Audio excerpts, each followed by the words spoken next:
Welcome back to the Girl Power Alliance podcast. This podcast is a long time in coming because we've tried to connect over and over, but you have such a treat coming to you. Let me tell you a little bit about this amazing woman, Jessie Harris Bouton. She's a certified life and business growth coach and the creator and founder of the Millionaire Mompreneur Project. Tongue twister for me, where she helps to motivate mamas turn their God-given coaching calling into a full-time successful career. As a wife and mom of 5, yes, I said mom of 5, Jessie created a business model that allowed her to ditch the launch roller coaster and scale to $1 million in 1 year in part-time hours without sales calls. And now she teaches others how to do the same thing so you can truly step into your life with more meaning, money, and freedom on your terms. And this is not in her bio, but she is like an amazing award-winning race car driver. Why is that not in your bio? I have no idea. You're right. We should totally say I'm a certified. I'm Welcome to the podcast. Yeah, 300 mile per hour race car driver, world champion one at that. That is odd that that's not in there. Well, that's okay. we need to talk about, let's talk about that first, because I mean, we could go a million directions in this podcast because you are a truly phenomenal leader, woman, wife, mother, entrepreneur, and race car driver. Can we just talk about it a little bit? Like, when did you start that? Did you always, were you an adrenaline junkie? Like, how did that even happen? Well, honestly, I think that there's some good takeaways that I'll probably share here too, that people can apply to their life and business who are listening today if they're looking to really grow and take, a step in a new direction to their next level. So, super long story short, what you need to know most about this whole, why this race car driving piece of what it is that I do is important, is because it means that number one, I am super passionate about getting to the finish line fast and as the winner, of course. But also actually it's something that I have been able to, what I used to consider as like a fault of mine, of being somebody who always looked for the shortcut to success. It's actually now something that I see as my superpower. And it all came down to because these professional race cars had the power to get me to the finish line safe and as the winner many, many times, as it did, but it also had the power to kill me. And so what it made me do as I started to attack other goals in my life was attach almost like, number one, truly understand what it is that was important to me, but then almost attach like a life and death ultimatum to it. Like, sister, get in, show up, do the work. Even if you want to take the shortcut, like do it 100% because there's only one way you're going to win. And it's not, half-assing it. Can I say a bad word? Yes, I'm sorry. Please. So my stepdad, my dad passed away when I was 11 years old, unexpectedly. My mom got remarried. This man is a wonderful human who's still a huge part of my life. Definitely a father figure, never took the place of my dad, but I was just wanting to hang out with him and get to know him because I really was feeling the loss of my dad. And he would go to different racetracks across the Northeast where we lived for fun and race cars as a hobby. And I just, oh my gosh, I was young. I fell in love with the sight, the sound, the smell. The whole thing was intoxicating to me. And I just looked at him one day as a teenager. I'm like, dude, I don't want to do this for fun though. Like, you spend a lot of money each week. Like, I want to get paid. Like, can I do what the people on TV do? And he's like, you can do anything you want. And I was like, okay, really, like thinking, not really. But what we ended up doing actually, still as a hobby thing, he was traveling around the Northeast to different racetracks. And I would go with him and I would volunteer at the racetracks to like, what do you need? I'll announce, I'm the announcer. I'll do your paperwork. Like, whatever, I'll be the little gopher back and forth between the drivers and the drivers' meets, like whatever you need. I volunteered for like 5 years. And the cool thing about that is when I volunteered, I got to meet a lot of track owners, a lot of really well-known race car drivers, and I shook a lot of hands. So somehow somebody said to me, hey, I was 20 years old. I don't know if you know this, but they're looking for a female driver in this really well-known race car. They're looking for a female that can not just drive, but can actually, talk the talk. You're really great with people. Like, obviously, I'm still a chatty Cathy. You should totally try it out. And I was like, cool, tell me more about it. And then he told me it was this 300 mile an hour race car. And I was like, I don't know that that's for me. 300 miles an hour. Like I just wanted to go maybe 100 miles an hour. I don't know. But I like a good challenge. And then I understood that it was going to come with a pretty healthy paycheck. So I was motivated by that. Cause at this point I was just, I lived on my own. I was college uh, kid working a full-time job, going to college full-time, like broke as a joke, couldn't Mhm. pay my bills most of the time. Um, I joke I worked at now I'm the millionaire mompreneur, make a lot of money, whatever. But I come from very, very humble beginnings. Literally for 3 years, I only ate because the place that I worked at was a doctor's office and the pharmaceutical reps would bring us lunch every day. And that was my lunch and my dinner. That's the only way I ate because I couldn't afford to put the fuel in my fuel tank at my home. Like that's how bad it was. But um, I just went and interviewed, and the guy who was offering me the opportunity to drive this race car, he's like, well, you certainly know how to talk a good talk. Let's see if you can walk that talk. And he gave me an opportunity to get behind the wheel and test it out. And something listen, I'm an 80s and 90s girl. So at the time, everybody like one of the top songs was the Eminem song, like you only get one shot, do not miss your chance to blow. This opportunity Yep. comes once in a lifetime. Yo, I can't sing, sorry. That was But that's all awesome. I kept hearing, like on repeat. And um, obviously, long story short, got behind the wheel of that car for the next 5 years, won over 650 races, lost only one, world champion multiple times, still 15 years later hold the title of the winningest driver in both the male and the female categories. And that is all because I attached a life and death thing to it. Actually, that car did like almost kill me many, many times, but I honestly, I'm the queen of just envisioning what it is that I want. There's only two things we have control over in life, guys. If you don't know this, I'm going to tell you it now. Trust me when I say we think as women, we have control over a lot of other things. We really only have control over belief and action. And so I just believed that I could be a world champion. And then I showed up and envisioned that. Like literally, I probably made 1,000 races in my mind before I ever got behind the wheel of that Wow. car. And then I acted accordingly as a world champion would. And that meant that I didn't get to make mistakes, and I needed to be prepared for when things came along, like obstacles, like something in the racetrack or a parachute failure or an engine explosion. And I literally practiced for worst case scenarios, but always saw the goal that I had, the success goal that I had, also happening after the obstacle. I, Yeah. I saw those obstacles. I was like, how can I make this work for me rather than against me? And that was really how I went on to have such a whirlwind career as a race car driver, but it's all still the same stuff I apply to life and entrepreneurship for sure. Oh, it's who you are. It was in you from the beginning, which is why you were able to go from, a girl around the track helping people out to a champion like instantly. I mean, I think it's so uh, I mean, it's the same thing. I guarantee your mom would tell stories about you as a very, very young girl. And she was like, yeah, that's literally who she was from the time she was a small child. And it's a beautiful, that mentality, that life or death mentality that you have attacked, as a wife, as a mother, as a businesswoman is the exact same thing. Now your vehicle is different. You Yeah. know what I mean? But it's Yes. still the mind in your mind, it's still the same. And I relate to that sort of. I've obviously never driven a car that fast, won a race or anything like that. But as a single mom, like it is life or death. The things that you're doing every day are life or death for your children, for your family, for, understanding that. And coming from a place where you were literally hungry. I mean, Yeah. I ask people this all the time in GPA, like, do you have a financial need? Because the financial need is, I think, one of the biggest drivers in general, because you need it. It's like it has to happen or else.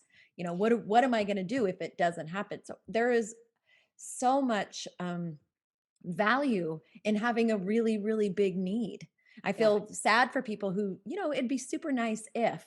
I'm like, Yeah. they're probably not going to make it. So I love though that like what you just said made me think of this. And I think that we can probably, a lot of us can relate to it. So even though I'm over here saying like, oh, I attach life and death to everything that I do, in truth, actually, not always. So I have a story of being super successful in brick and mortar business. My husband and I own a physical therapy clinic, and we 7-figure physical therapy clinic. It took us a while to build it up to that, but we've been successful. We worked really hard too. But then I decided later on, I was looking for my purpose. I kind of got lost. I retired from racing, got married, had babies, helped my husband build his dream business. And I was just like feeling like, man, there's only two Oh things I my. wanted to be in life: a mom and a race car driver. Now what? I was Yeah. really like, I had a beautiful life, but I was unsatisfied. And that's how I fell into coaching. And so I decided that I wanted to build a coaching business. But you know what? I didn't really need to if we look at it from the financial standpoints and things Right. like that. I just wanted to fill my cup up.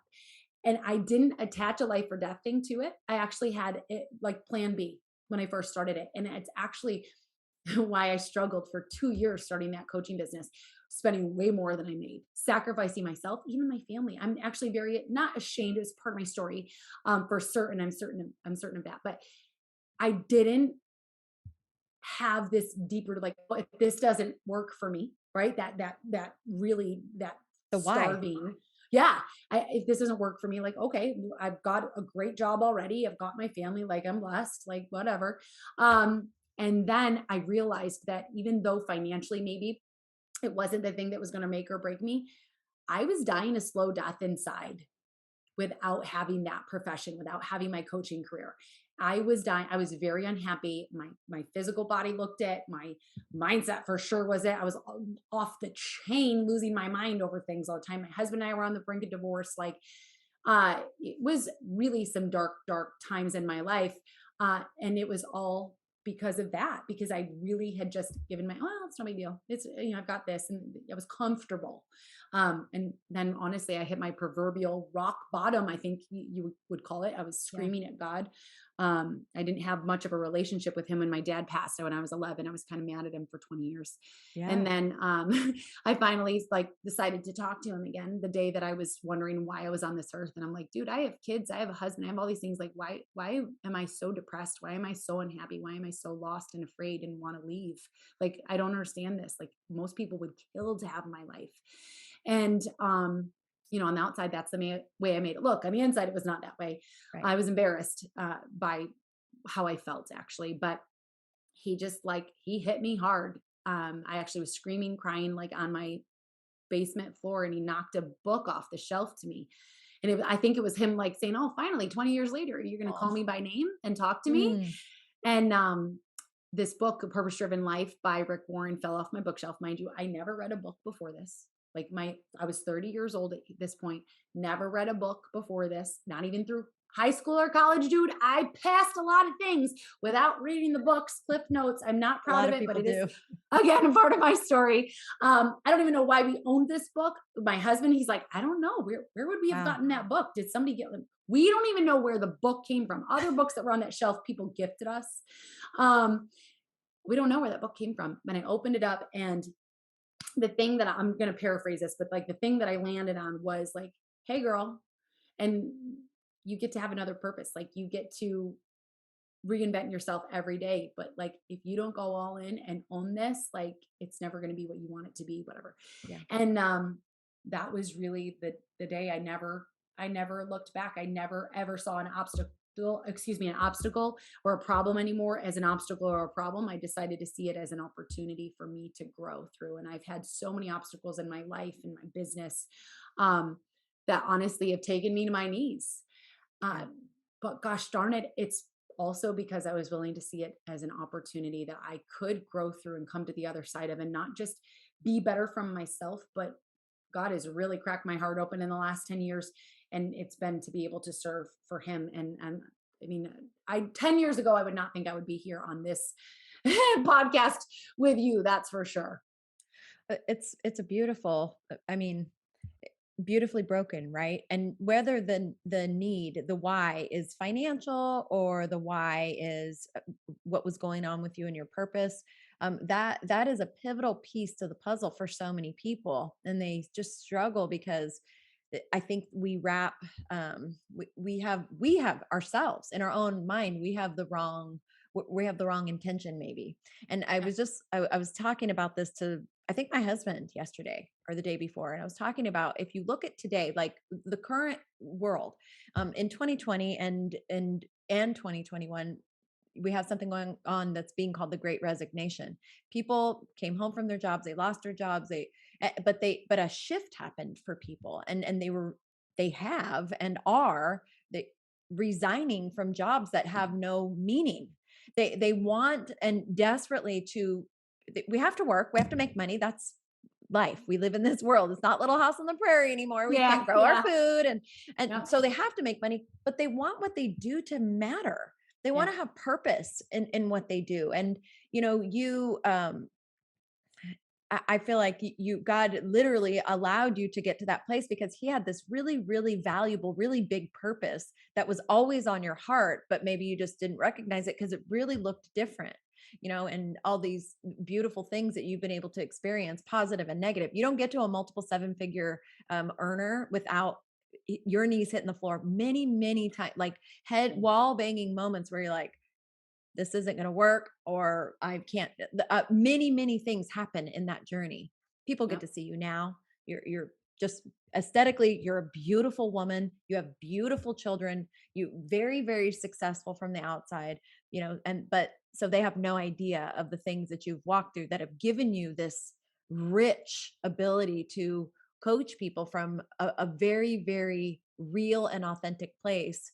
And so the stuff that you say is so real. There's so much weight to it. And that is something I recognized in you in our first conversation. You happen to be walking in a journey right now that you're very open with on social media and stuff with your husband. He is battling cancer. And that, in addition to, yes, she's still a mom of 5 that are at home. Are you homeschooling too? Not this year. Okay. So I she's was for the last 2 years. So she's, running a multiple seven figure, 2 multiple seven 2. figure Yeah. businesses from home. One of them from home, having her children at home, and her husband is, in the battle for his life. I mean, it's a lot for anyone to handle any one of those things by themselves, and you're handling all of them. I'm in awe of you.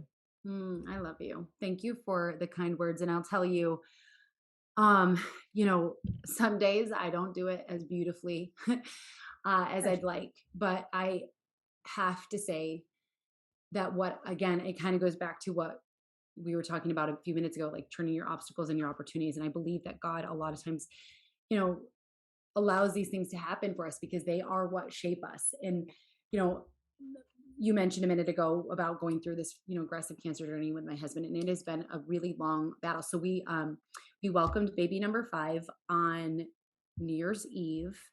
So it would be 2019 New Year's Eve. Then the pandemic hit 3 months later, March of 2020. My husband was diagnosed with his first bit of cancer in June. So my baby was 6 months old, and then lost 80 pounds, had 3 cancers in total diagnosed with.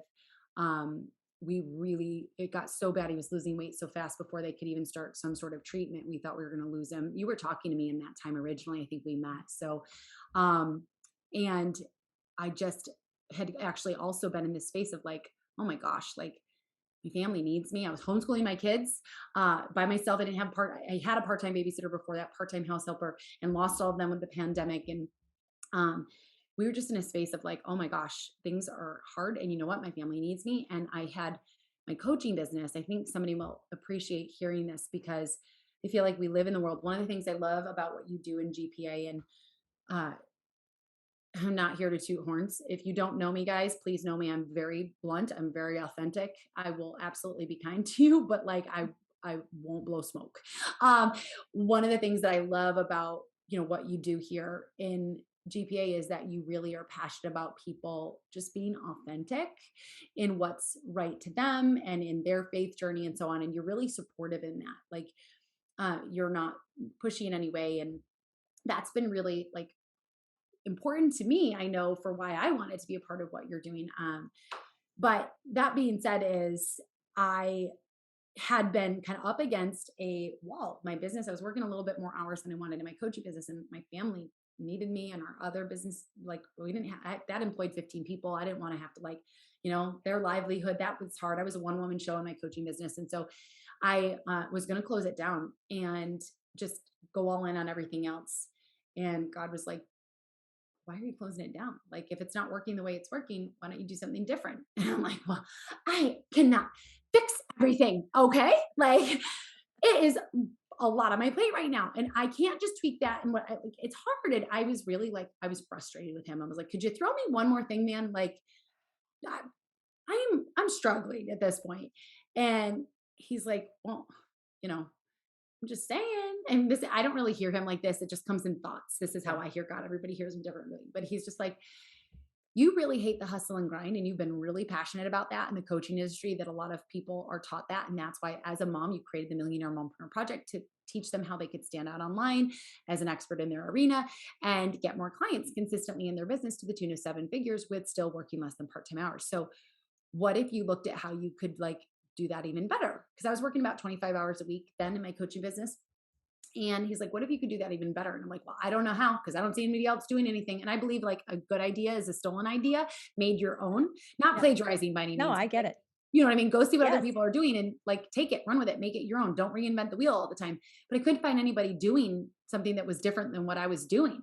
And so finally he was like, Jessie, you hate, like, look, I always say, if you're trying to figure something out, like, look at what you want. And if you can't figure out what you want, then look at what you don't want. Because a lot of times that's how you can figure what you want. And so I was at this place and I was like, well, I don't really know what I want. I know that I don't want to do what I'm doing, but I don't really know what I want. I don't know what God's trying to tell me to do. So I looked at what I didn't want. And I was like, you know what would be amazing is if I could get out of one-on-one coaching, but still really help people get transformation. And if I could stop getting on sales calls, because that's a lot of days and times where I'm like forced to be in like in front of a computer. My kids are walking in naked half the time. I mean, during the pandemic, I was like a keynote speaker in a lot of live virtual events, right? Because everybody did like virtual events. And I always either had a baby on the boob or Lola, who she's now 4, but she was 2, walking in. I was potty training her buck naked live, 500 people on some Zoom training I'm the leader of. And I just lean over and putting her underwear on, still speaking, like the whole thing. Like life was like, rah! But, you know, he's like, you want to get off sales calls? Like, why don't you build group coaching with what you're doing and give it a one-on-one feel? You can spin it and make it your own. And why don't you stop selling on sales calls? Why don't you go all into just selling in the DMs and asking people to apply? And I was like, I don't have a big enough brand or reputation to do that, God. Like, I don't know. Like, I appreciate your faith in me, but like, I'm not there. And I slept on it and slept on it and slept on it. I was like, yeah, I'm going to close my business. And my husband was like, okay, like if that's what you think we got to do, okay, like I get it. Anyways, we talked about it and he's like, you've got everything to gain and nothing to lose because you're going to close your business. So why don't you just try to shift the business model and see if it works for you? I shifted this business model, scared out of my mind, but believed that God gave me this obstacle and that it was meant to become an opportunity, not just for me, but for others in his name, in his glory. And so I was like, let me figure this out. And long story short is what we created. And that's actually where we went to $1 million in 1 year with one coaching program. And like, literally I was working 5 to 10 hours max a week as a one-woman show. Okay. And now that's what I teach my people how to do.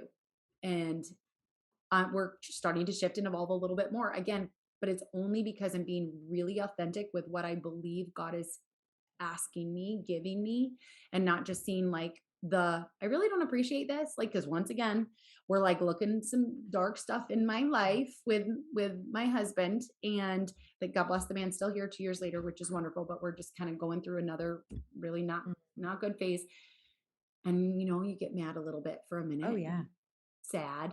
But then you're like, okay, so what is this? Like like, I get it there. Everything has a purpose and I trust you. I have faith. Like but just take me there. And so we're evolving and growing and shifting again. And it's so funny because I know that I teach and preach that I believe we're supposed to all evolve and grow in our life. But here I am again doing that. And it's funny, in the past, I've actually been ashamed to maybe evolve and grow. And I know that you can talk about this too, if you know, whether it's right now on this podcast or in general, but that's what you're doing with Girl Power Alliance. You continue to evolve and shift and grow every single day because of where God's calling you.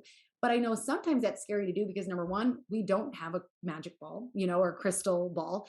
And number two, it is sometimes scary to say, oh, and now we're doing this when we've been standing on a different soapbox for a long time. What will people think that now she's shifting and now she's this, and now she's that?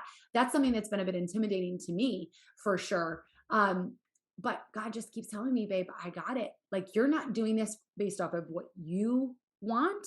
You're doing it based off of what I want. You're trusting me and you're coming to me every single day, and just asking me for the next step. So, like, just own it. And I'm not going to say it's all sunshine and rainbows. There is some pushback I get on things, you Oh know? yeah. Um, but because I have God by my side through this, and I believe there's an opportunity to grow through it, I feel like it's all been okay. Mm. Normally, some of the things that have been said to me or have been done to me would have crushed me. And now I'm just like, it's okay. And so I just feel like somebody maybe needs to hear that message today that number one, we are meant to evolve and grow. And it doesn't matter what anybody else thinks, but you and God, number one. And then, number two, to own it.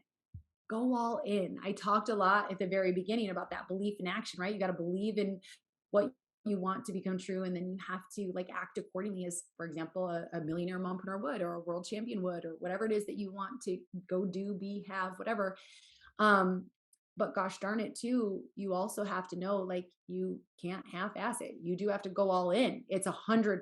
It's not, I talk with a lot of women and moms all the time every day, and they'll come to me and they're like, well, I don't know why I'm not getting these results. Like I did this. I'm like, well, listen, I pride myself on the fact that I multitask, and I'm sure that you do too. But I want you to think about it. How often are you giving 10% here, 8% there, 5% over there? It should not be a wonder to you why you don't get 100% results anywhere. And so, like, I would just encourage you too to think about like if you could really go all in 100% on whatever that thing is that you are, doing at that individual time. I mean, listen, I totally listen to a podcast with one earbud in and do the laundry and Of make the course. dinner. That type of multitasking is fine, but for the big things that matter, giving that 100% with belief in action. Yeah, I think that it's such so many things. Like we could do 30 podcasts from just what you said right now, because so many things we could dive so deep on. But I think that concept of whatever it is that you're doing in the moment, even if you only have 30 minutes, you don't give 30% in 30 minutes. You give 110% in that 30 minutes to that thing.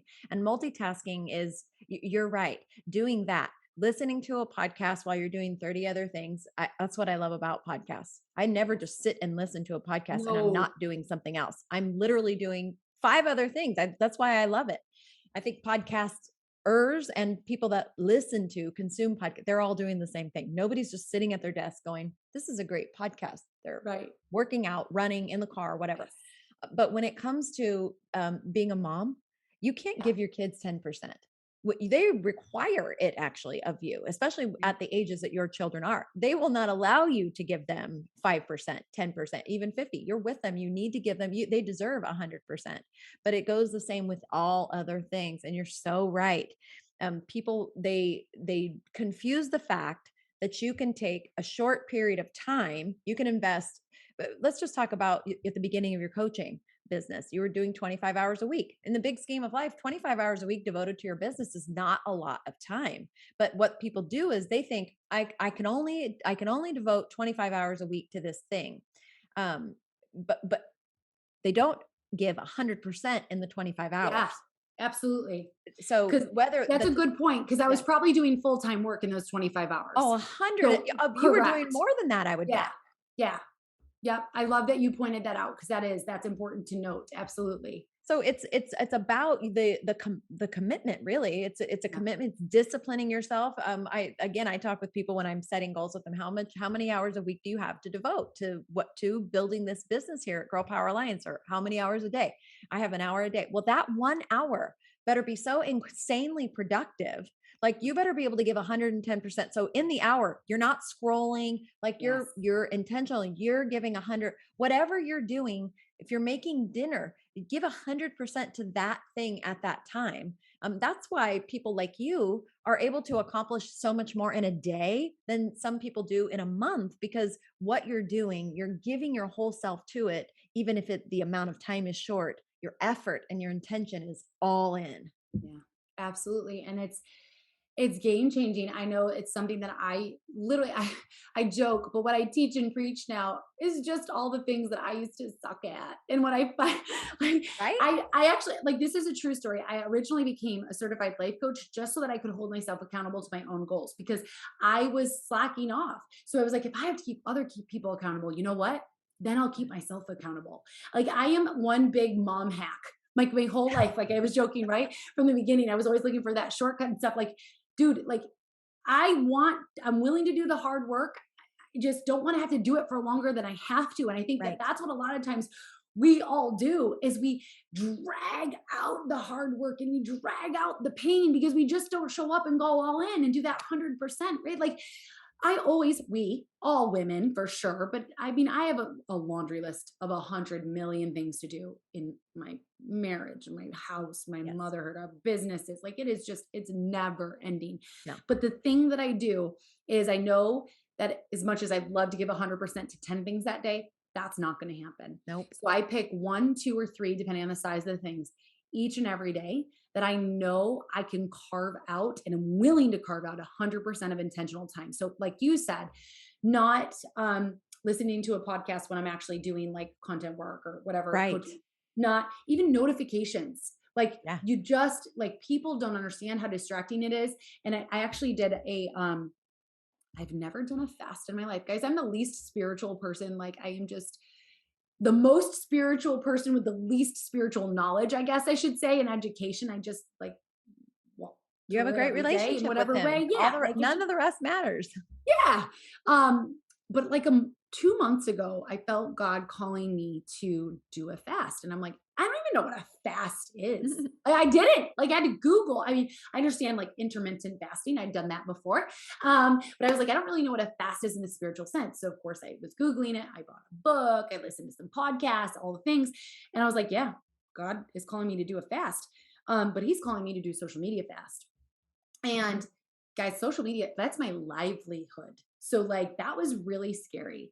I will say I have a lot of amazing automated systems that I'm the queen of the way that I'm able to make as much money as I do and make the big impact that I do is I leverage the power of automated systems to walk my clients to me and close them. But I was still really nervous. In that time, the one thing I could go on and on with all the takeaways that I had, but the one thing that I want you to hear right now, because we are all attached to our phones way more than we realize. I promise you, way more than you realize. And in the way that I want to share this with you is it was amazing. It took me I did it for 7 days. And it took me 5 days to finally, out of habit, not like I would just pick up my phone when I went to the bathroom to go on social media.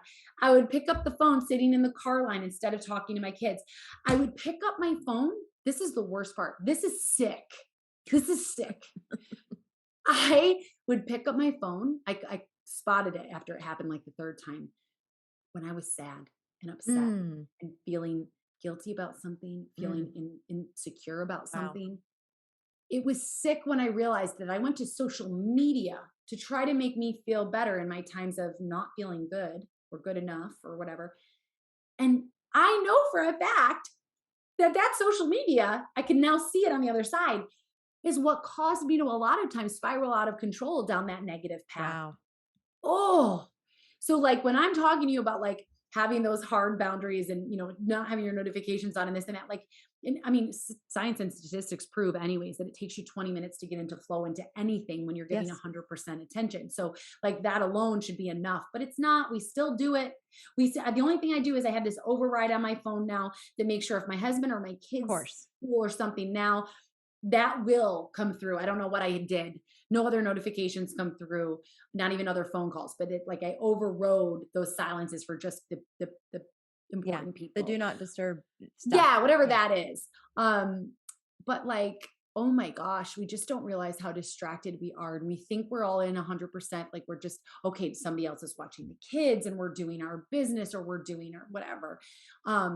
But you're still distracted by those notifications on your computer. You're still distracted by the notifications on your phone. You're still distracted by this friggin' thing on my arm. Yeah. This armband, I got it. I don't use it for anything. Again, I took off everything except phone calls and text messages from my husband and my kid. And that's the only way I feel like, cool, I don't have to have my phone attached to Right. my hip. But like, that was hard.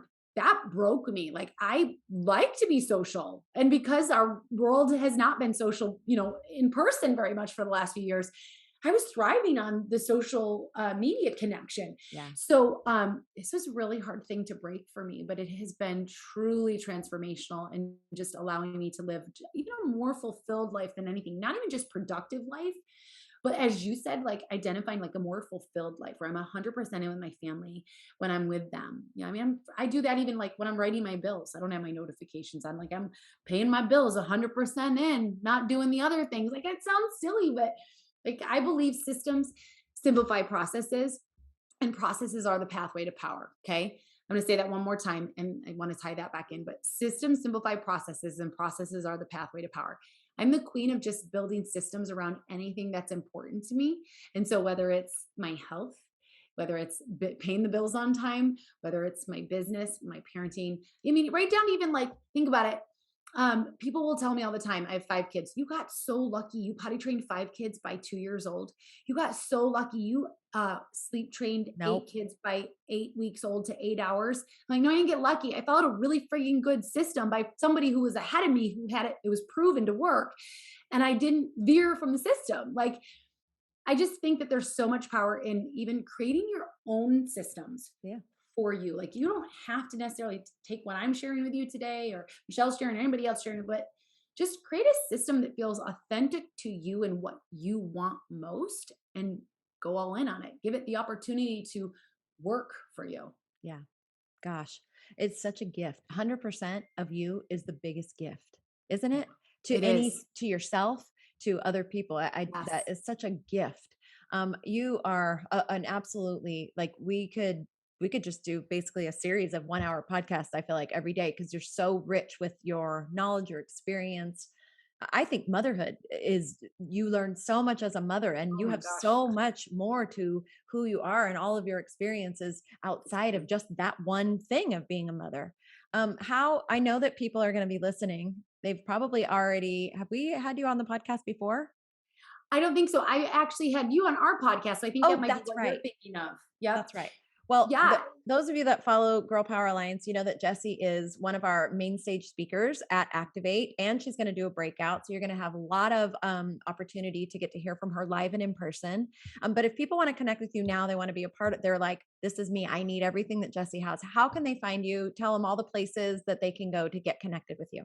Yeah, absolutely. So we have a podcast, Millionaire Mompreneur Project. We also have a Facebook group, free Facebook group, Millionaire Mompreneur Project. And then I'm Jessie Harris Bouton on Facebook and Instagram. If you want to connect with me more, Instagram is my jam. It's my favorite place to be. If you send me a message, I will probably audio message you and you will hear my kids in the background. But that's okay because like, this That's is what who we're I doing. am, right? And you're okay with that. That's amazing. Well, Thank thank you you so for having much. me. I am just honored to be here. I love you, everything we're doing here at Girl Power Alliance. I feel very proud to be a part of it. And especially, oh my gosh, Activate, guys. If you're here and you are at the event, please come up and introduce yourself. I'm so excited to hug so many people's necks in real life. Yes. And don't forget to keep Jessie and her entire family in your prayers. I believe in the power of prayer, and we are lifting you up as a wife and a mother and your entire family up. And we're lifting up your husband every Thank day you. over Thank here you for in our praying for house. me. I am praying for all of you as well. So yes, thank you. I will take that. Mm. Thank you so much.